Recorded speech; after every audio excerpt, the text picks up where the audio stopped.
Hello, I'm Philip Johnson, Hello. patient coordinator here at Sponaugle Wellness. This is Ricky Young. Hello. That's one thing you do know today, right? That's who I know I am You today. know who you are. Ricky's been treating with us for 6 weeks? 7 weeks. 7 weeks. Came to us from Louisiana. I remember back when we originally started this conversation, and me, your mother, Dr. Sponaugle, we all got on the phone. And that was an interesting one. It was an interesting conversation. Yes, it was. And she had lots of questions for us. Yeah. And as many people, they lose confidence that they can be made better. They lose confidence in the healing that they could receive because they've been to doctors, and nobody really offers any solutions. So, rightly so, she had a lot of questions, so we had this conversation, and ultimately led to you coming here to be treated. I was just asking you, and I was writing a couple things down about some of your symptoms that you were going through before coming here. You had mentioned something about you felt hot, or when you went into the heat, how did you say you still felt cold? When I would go into the heat, I would pretty much, after a few seconds, it would feel like ice cubes are starting to touch me all over my body, which I did not feel right whenever that was happening. Sure. And I just felt like collapsing on the ground after that. Okay. Yeah. Interesting. That's incredibly interesting. You talked about what we might call some neurological issues, anxiety. Anything else that went along with that, or? Anxiety is just, I always felt like I was a little kid that was just frightened from everything, that couldn't control it at all. Okay. And I couldn't have just broken it and just been myself, but it just kept happening and happening, and I just had enough. Okay. Some depression went along with that. Yeah, just. I imagine all that stuff can kind of make you feel socially even cautious about being around people at times, Yes. because you're questioning how you will act, you Yeah. know, in a situation like that.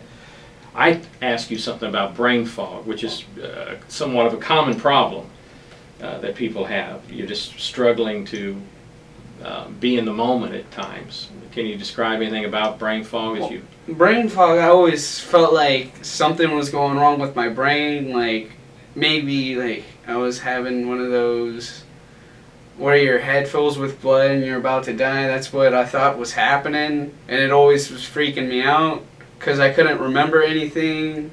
I couldn't remember how to do math while I was in college, which is my strongest subject, and also science that I also love. And I just couldn't handle it, so I had to drop out of college. Okay. And my ROTC scholarship. Which led us to something we talked about previously about just being able to recall facts and events and things that may have happened through the day, and 4-second memory loss or short-term memory loss, and in some cases other memory loss. So we brought you in. We did our proprietary testing that we do on all of our patients coming in. Our testing is unlike I believe any other facility out there. Years of experience, years of treating patients. Dr. Sponaugle, Dr. Crozier, they know exactly which test to be taking, and we create that biochemical blueprint we talk about where we look at over 500 markers. And that's important to us, Ricky, when we're trying to get a person well, because we need to know what's going on in the whole package.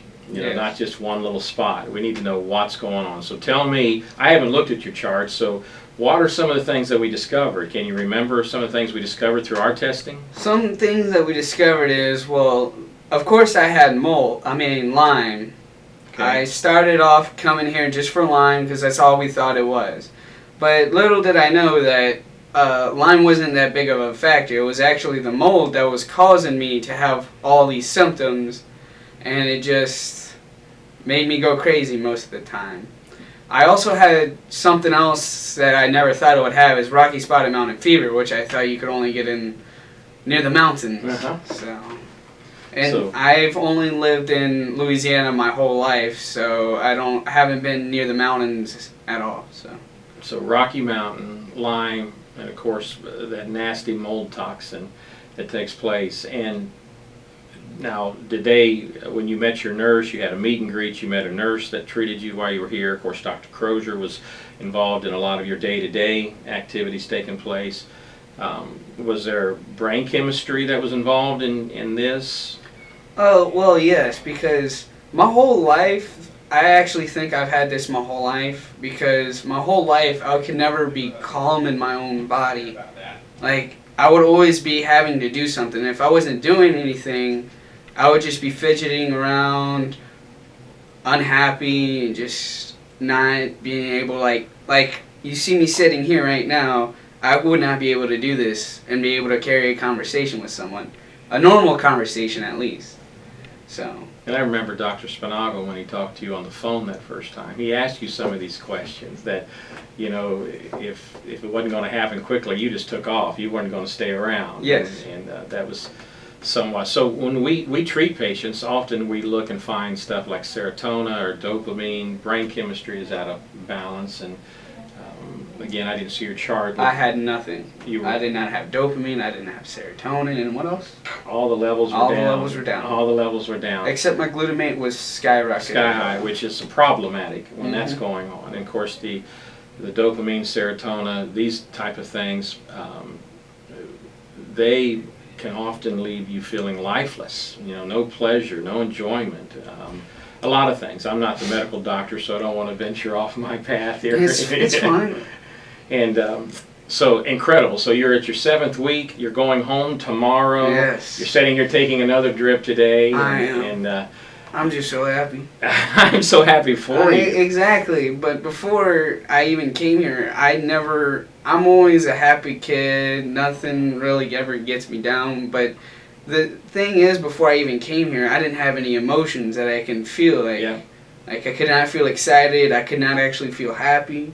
But now, like, I have this thing in my heart where I can actually feel like Hallelujah. I'm happy for what I want to do now. I've found out what I want to do with my life now.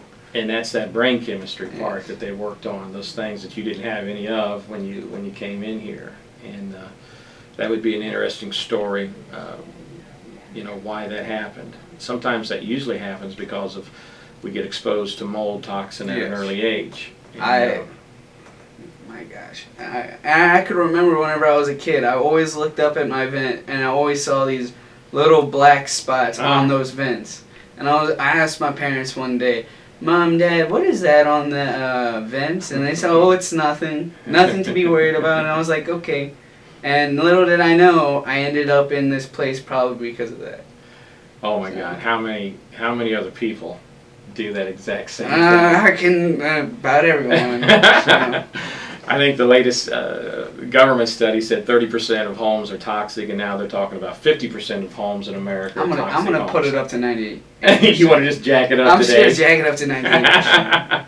And it's not just your home. You can walk into a college campus, a dorm room, a library, old buildings, even hospitals, and certainly restaurants. You know, you can walk in and be exposed to mold. And do you recall, do you have good genes when it comes to naturally detoxing mold out? No, not at all. So I have the genes that you cannot get rid of the Lyme nor the mold. So if for people that have that problem, they can be exposed to mold toxins, and even once they get out of the environment, they didn't get rid of the mold. It's still in there causing the problems. So you walked in a few minutes ago to tell me you were leaving, and I get, you know, of course, remorse that we won't be seeing you here, but very, very happy about your success story, and you got your future ahead of you. Of course. You're talking about going back to college. Well, actually, there's a story with that. I was in the ROTC program, and the only thing my whole life I wanted to do was become an officer in the military or a Navy SEAL in the military. That's all I wanted to do my whole life. And I never wanted to go to college. I just wanted to live that life, the life of a military guy. Yeah. Who doesn't want to? But I recently got struck down by it. I had a what's that word? Reapply? What are we talking about? No, like get rid of it. I had to get out of it because they kind of didn't believe me that all this stuff was really happening to me. Okay. And they were just, it's all in my mind. Of course it's all in my mind. But I can't control it. I mean, you're lucky enough I stayed this long. And they wanted to keep me because they thought I would be one of the, I don't know, maybe I would be one of the few that make it through the ROTC program. Sure, we look at you and you look great, like a lot's going for you. But now I just want to go back to college and become a doctor, like these fine people like Dr. Crozier, Dr. Sponaugle, because I don't want to have another kid like me get lied to again that there's nothing wrong with you. It's all in your brain. Yeah. So. And I'm sure Dr. Sponaugle, Dr. Crozier appreciate hearing words like that from you. And this country does need more people that are practicing this particular line of treatment and helping people, because the Lyme, the Rocky Mountain, the mold toxin, they're not going away. This is just going to become a bigger problem across America. And the people that will look at this on our website are going to have hope from your story of what you've gone through in your recovery. You and I never talked about my 12 years. I suffered with Lyme disease for 12 years. I can feel the pain already. I know. You know what I'm talking about. Know the pain. We need to join a club somewhere, those that went through. I know. And not even being diagnosed. Called the Sponaugle Club. The Sponaugle Club. Just years of not knowing what's wrong with you, just hurting, and the memory loss, the cognitive skills, the suffering that went through. And I was treated 7 months ago here, and just literally restored my life and got me going back in the right direction. So anyhow, it's been a privilege to have you come in here and be with us. Your mother, what a fine woman, being a part of us here and seeing you all every day, and just got the best of hopes and desires that you're going to go home and do great things, and that we're not seeing the last of you. I hope you don't see me, the last of me at least. Well, in 4 more years maybe. at least as not a patient again. I don't want you to see me as a patient. Should we tell everybody that you're single and you're looking? Oh, I'm single. Look at these biceps on this guy. I like long walks on the beach. That sounds like a song now. I know, it is a song, but I'm just happy that y'all actually called me a few weeks ahead before, and now I can have a summer, and then, or I can go back to, I could go to summer school. Yeah. A few years ago, I was like, I never want to go to summer school. Yeah. I want to have my summer. It's like, now it's like, I have to go. Brand new energy and yeah. take on life. Let's get the bull by the horns and get after this thing. Why not get it whenever I'm excited? Yeah. Exactly. All right, brother. So, all right. All right. Well, I appreciate this time that we've had together. Okay. All right. Peace out. Have a good one. All right. See you soon.